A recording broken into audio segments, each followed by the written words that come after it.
सदियों से हमने खुद को बौद्धिक पिरामिड के शीर्ष पर ही रखा है। हम सोनेट लिखते हैं, गगनचुंबी इमारतें बनाते हैं और तारों के अर्थ पर विचार करते हैं।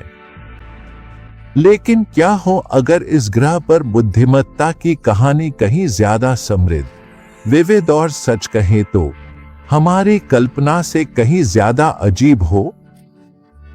क्या हो अगर पत्तों की सरसराहट, समुद्र के अंधेरे और सवाना की खामोशी में कहीं और भी दिमाग छुपे हों? ऐसे दिमाग जो हमारी समझ के दायरे में अभी अभी आ रही हैं और कई मायनों में हमारे बराबर हैं। आज हम इस ग्रह के कुछ सबसे अद्भुत जानवरों के दिमाग के भीतर झांकेंगे ताकि उन चौंकाने वाली बौद्धिक क्षमताओं और भावनात्मक दुनियाओं को उजागर कर सकें जो अब तक छुपी हुई थी। जब आप बुद्धिमत्ता शब्द सुनते हैं तो शायद आपका दिमाग समस्या सुलझाने की ओर चला जाता है। यह उस दिमाग की पहचान है जो किसी स्थिति को देख सकता है, विकल्पों को तौल सकता है और एक नया हल निकाल सकता है। बहुत लंबे समय तक हमें लगा कि यह सिर्फ हमारी खासियत है, एक ऐसी क्षमता जो केवल इंसानों और शायद हमारे कुछ सबसे करीबी प्राइमेट रिश्तेदारों तक ही सीमित है। लेकिन जंगल में सोचने वाले हैं, विचारों के निर्माता चुनौतियों का सामना रचनात्मकता से करती हैं, जो साधारण प्रवृत्ति से आगे है। चलिए शुरुआत करते हैं थाईलैंड के सलाकप्रा वाइल्ड लाइफ सैंक्चुरी से, जो एशियाई हाथियों का घर है। एक वयस्क हाथी का दिमाग किसी भी स्थलीय जानवर में सबसे बड़ा होता है, जिसका वजन 11 पाउंड तक हो सकता है। लेकिन आकार ही सब कुछ नहीं होता। असल कमाल तो यह है कि वे अपने दिमाग का इस्तेमाल कैसे करते हैं। उनकी मानसिक क्षमता की सीमाओं को परखने के लिए शोधकर्ताओं ने एक दिलचस्प प्रयोग किया। उन्होंने खास पहेली वाले डिब्बे बनाए, जिनमें हर एक में स्वादिष्ट और बहुत खुशबूदार कटहल का टुकड़ा रखा गया। इस इनाम को पाने के लिए हाथी को ताकतवर नहीं बल्कि चालाक होना पड़ेगा। इन डिब्बों में 3 खंड थे और हर में अनोखा ताला लगा था। एक दरवाजे को खींचना था, दूसरे को धक्का देना था और तीसरे को साइड में सरकाना था।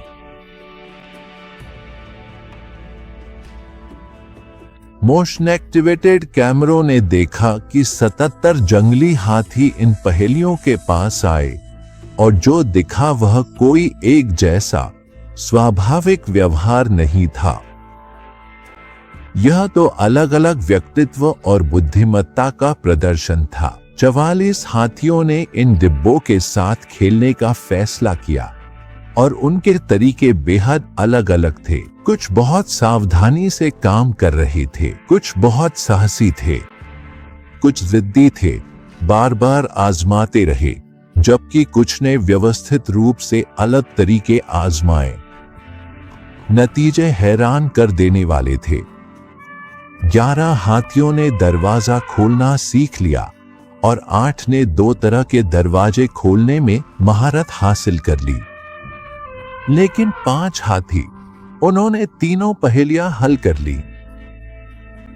उन्होंने खींचना, धक्का देना और सरकाना सीख लिया और इस तरह जंगली हाथियों में पहली बार इतनी जटिल समस्या सुलझाने की क्षमता दिखाई दी। यह सिर्फ कोई मजेदार करतब नहीं है।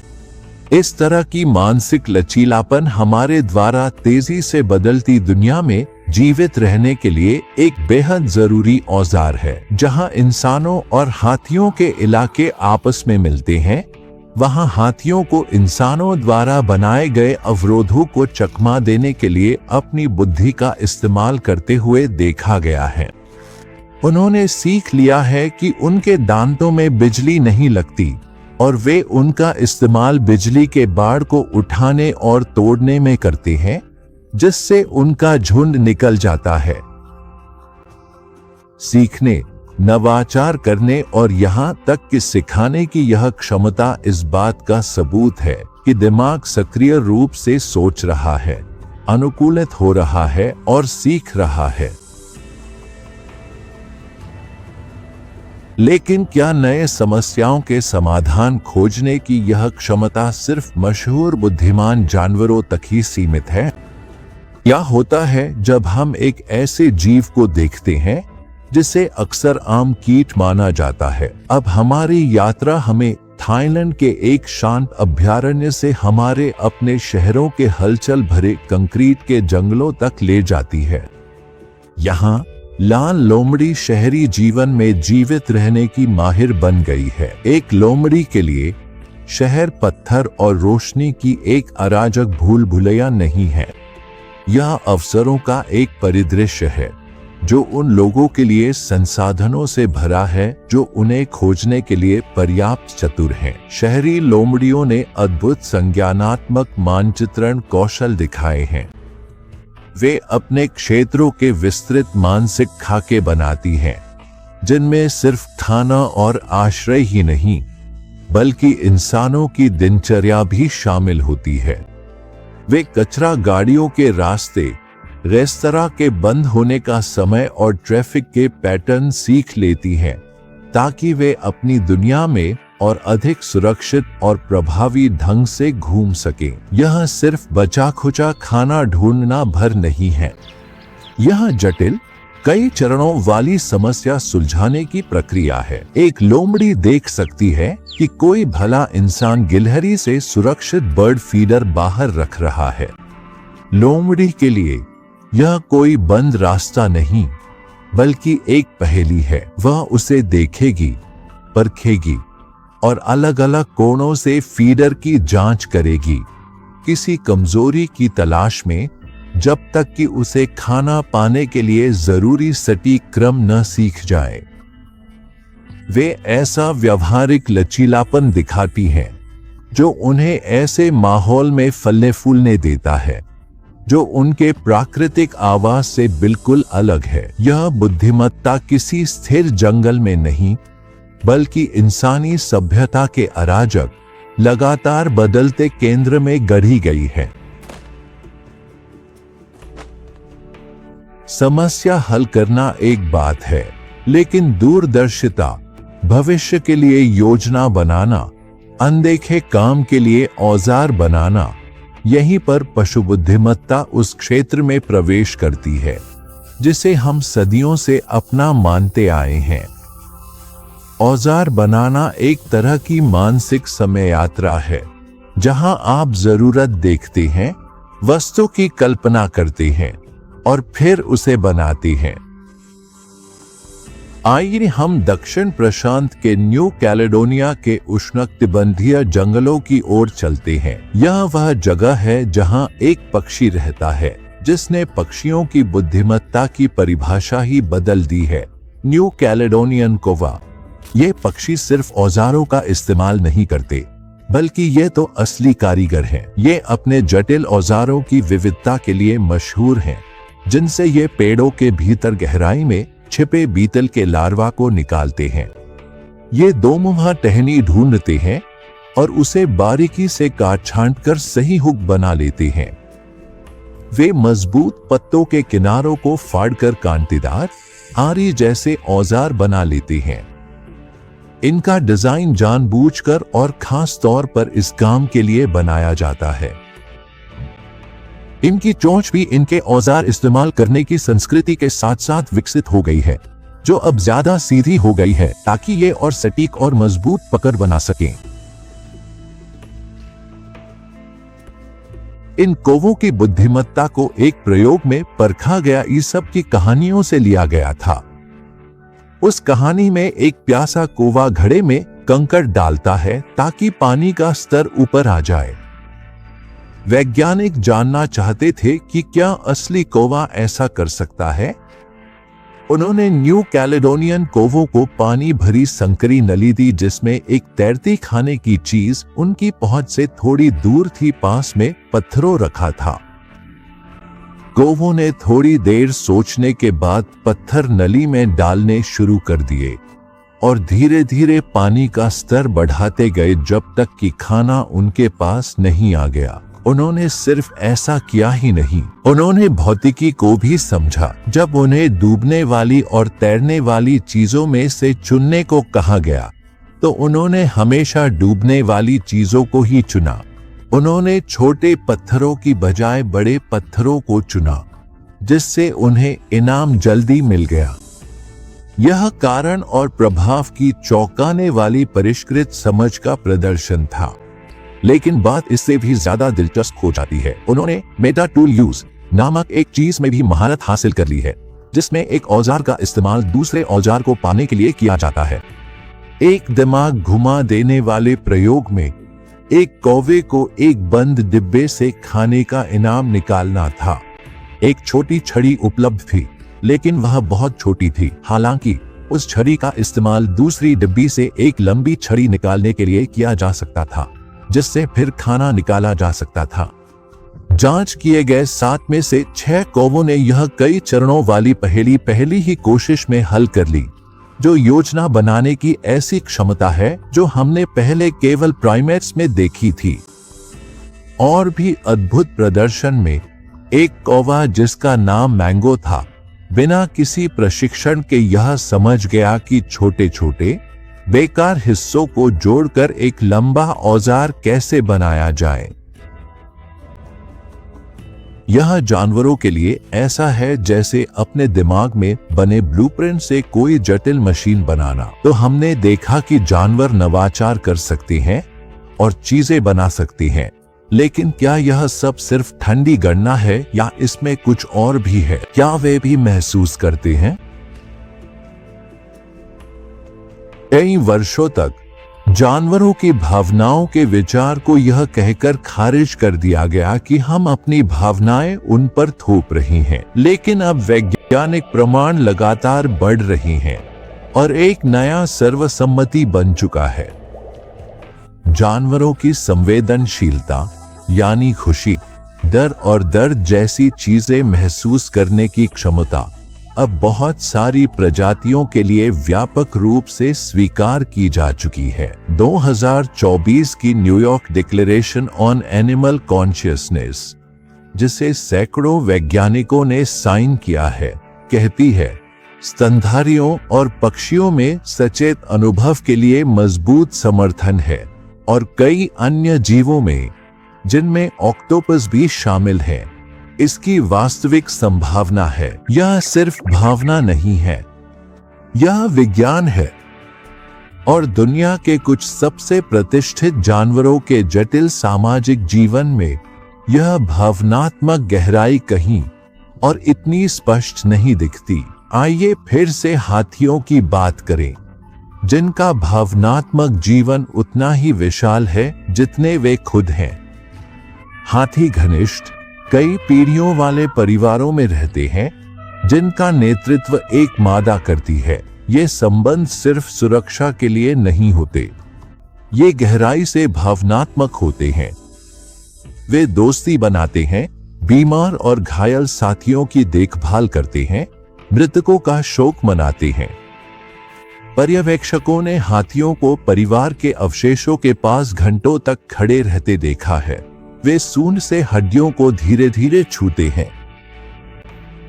वे वर्षों तक इन्हीं स्थानों पर लौटते हैं, जैसे यादों की एक तीर्थ यात्रा हो। वे सहानुभूति के स्पष्ट संकेत दिखाते हैं, परेशान झुंड के सदस्य को सांत्वना देने के लिए नरम गूंज और कोमल स्पर्श के साथ दौड़ पड़ते हैं। यह गहरा सामाजिक संबंध उत्तरी गोलार्ध के जंगलों और टुंड्रा में भी झलकता है। भेड़ियों के झुंड के दिल में वह क्लासिक छवि है अल्फा वुल्फ की, एक निर्दयी नेता जो ताकत के बल पर राज करता है। हाँ, यह लगभग पूरी तरह से गलत है। भेड़ियों का झुंड प्रतिद्वंद्वियों का समूह नहीं, बल्कि एक जटिल विस्तारित परिवार है। झुंड का नेतृत्व आमतौर पर एक प्रजनन जोड़ा करता है जो समूह के माता पिता होते हैं, और उनका नेतृत्व आक्रामकता पर नहीं, अनुभव व विश्वास पर आधारित होता है। झुंड ही भेड़िए की पूरी दुनिया है।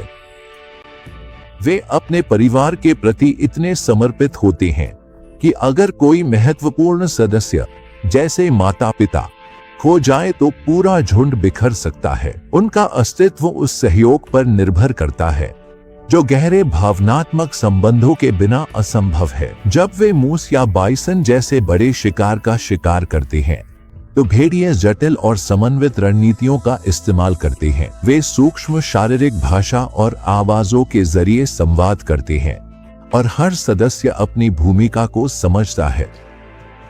इसमें ड्राइवर, ब्लॉकर और चेजर होते हैं जो सभी एक साथ सहज तालमेल में काम करते हैं। इस स्तर की टीम वर्क के लिए केवल समझदारी ही नहीं बल्कि विश्वास और एक दूसरे के इरादों व भावनात्मक स्थितियों की साझा समझ भी जरूरी होती है। वे एक दूसरे की सफाई करते हैं, साथ में खेलते हैं और अपने बच्चों को समूह में पालते हैं। वे अपने बुजुर्गों और घायल सदस्यों की भी देखभाल करते हैं, उन्हें खाना लाकर देते हैं।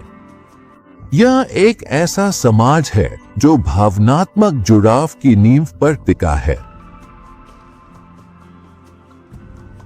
बुद्धिमत्ता और भावना केवल अमूर्त विचार नहीं है, ये व्यावहारिक, वास्तविक दुनिया के उपकरण हैं जिन्हें विकास ने जीवन की सबसे बड़ी समस्याओं को हल करने के लिए आकार दिया है।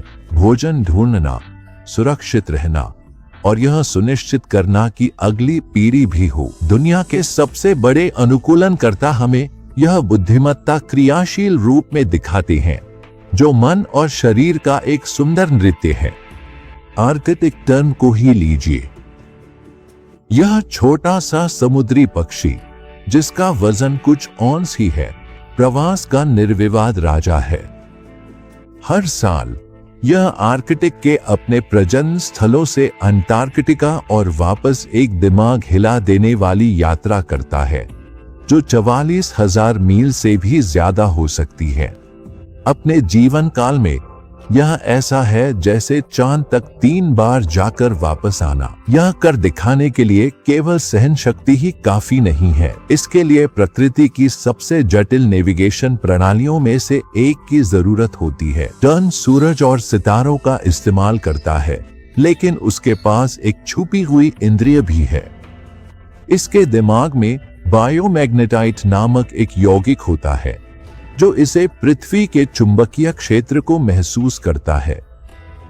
यह सचमुच उन अदृश्य बल रेखाओं को देख सकता है जो हमारे ग्रह को घेरे हैं और इन्हें एक वैश्विक कंपास की तरह अपनी यात्रा को सटीकता से मार्गदर्शित करने के लिए इस्तेमाल करता है।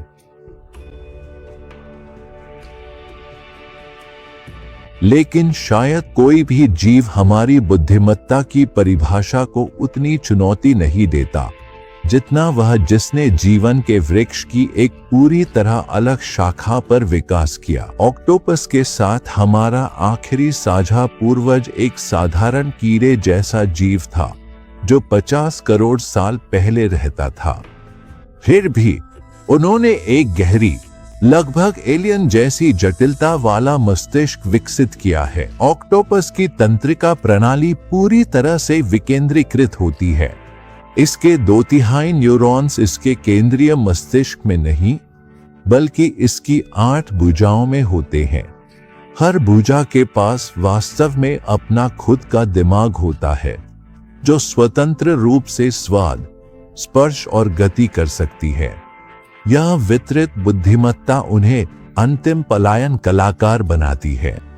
चूंकि उनके पास हड्डियां नहीं होती, एक ऑक्टोपस अपने शरीर को किसी भी ऐसे छेद से निकाल सकता है जिसमें उसकी कठोर तोते जैसी चोंच समा सके। उन्हें अंदर से स्क्रूटॉप जार खोलते, जटिल भूल भुलियों को हल करते और यहाँ तक कि एक्वेरियम टैंक से भागकर फर्श पर रेंगते हुए और समुद्र में जाने वाले ड्रेन पाइप में गायब होते हुए भी देखा गया है। और फिर है मिमिक ऑक्टोपस, छुपने छिपाने का उस्ताद। 1998 में खोजा गया यह जीव सिर्फ माहौल में घुल मिल ही नहीं जाता बल्कि सक्रिय रूप से अन्य जानवरों की नकल करता है। यह अपनी आकृति, रंग बनावट और चाल बदलकर 15 तक अलग अलग प्रजातियों की नकल कर सकता है और अक्सर वही रूप चुनता है जो किसी खास शिकारी को डराने के लिए सबसे उपयुक्त हो। अगर डैमसेल फिश उसे परेशान करती है तो वह खुद को बैंडेड सी स्नेक के आकार में बदल लेता है, जो डैमसेल फिश का जाना माना शिकारी है। यह खुद को चपटा कर जहरीली सोल मछली जैसा दिखा सकता है या अपनी बाहें फैलाकर लायन फिश की विषैली कांटों जैसी नकल कर सकता है। यह कोई स्वाभाविक प्रतिक्रिया नहीं है। इसके लिए ऑक्टोपस को खतरे को पहचानना, खतरनाक जानवरों की एक मानसिक लाइब्रेरी तक पहुंचना और स्थिति के अनुसार सही रूप चुनना पड़ता है। यह रणनीतिक अनुकूलनीय बुद्धिमत्ता है जो वाकई दिमाग को चौंका देती है। पहेलियां सुलझाने वाले हाथी, औजार बनाने वाले कौवे, शोक मनाने वाले भेड़िए और रूप बदलने वाले ऑक्टोपस। हमने दिमाग को ऐसे काम करते देखा है जो हमारी पुरानी धारणाओं को तोड़ देते हैं। जानवरों के दिमाग को समझना सबसे बढ़कर विनम्रता का सबक है। यह हमें उस पुराने विचार को छोड़ने के लिए मजबूर करता है जिसमें बुद्धिमत्ता की सीढ़ी के शीर्ष पर इंसान बैठा है। इसके बजाय हमें चेतना का एक समृद्ध शाखाओं वाला वृक्ष मिलता है। बुद्धिमत्ता की कोई एक किस्म नहीं है, बल्कि हजारों हैं। हर एक अपनी तरह की अनूठी अनुकूलन है। सोचने, महसूस करने और अस्तित्व में आने का अलग तरीका जिसे लाखों वर्षों के विकास ने आकार दिया है। और यह खुलासा आज पहले से कहीं ज्यादा जरूरी हो गया है। जैसे जैसे हम इस ग्रह को आकार देते जा रहे हैं, यह समझना कि हम इसे अन्य सोचने, समझने और महसूस करने वाले जीवों के साथ साझा करते हैं, एक गहरी जिम्मेदारी है। जानवरों की संवेदनशीलता पर वैज्ञानिक सहमति बढ़ रही है और इसके साथ ही इन दिमागों की रक्षा का नैतिक दायित्व भी। उनकी अनुकूलन, समस्याओं को हल करने और नवाचार की क्षमता उनके अस्तित्व की सबसे बड़ी ताकत है। और यह हमारी जिम्मेदारी है कि हम सुनिश्चित करें कि उनके पास अनुकूलन के लिए एक दुनिया बची रहे। पृथ्वी पर बुद्धिमत्ता की कहानी सिर्फ हमारी कहानी नहीं है। यह अनगिनत आवाजों का एक समूह है, छोटे बड़े दिमागों का एक सिम्फनी है। और हमने तो अभी सुनना शुरू ही किया है। अगर आपको जानवरों के दिमाग की यह यात्रा उतनी ही रोमांचक लगी जितनी हमें लगी, तो हमारे अद्भुत संसार की और खोजों के लिए जरूर सब्सक्राइब करें और इस वीडियो को लाइक करना न भूलें ताकि हम इन कहानियों को और लोगों तक पहुंचा सकें। किस जानवर की बुद्धिमत्ता आपको सबसे ज्यादा आकर्षित करती है? नीचे कमेंट्स में हमें जरूर बताएं।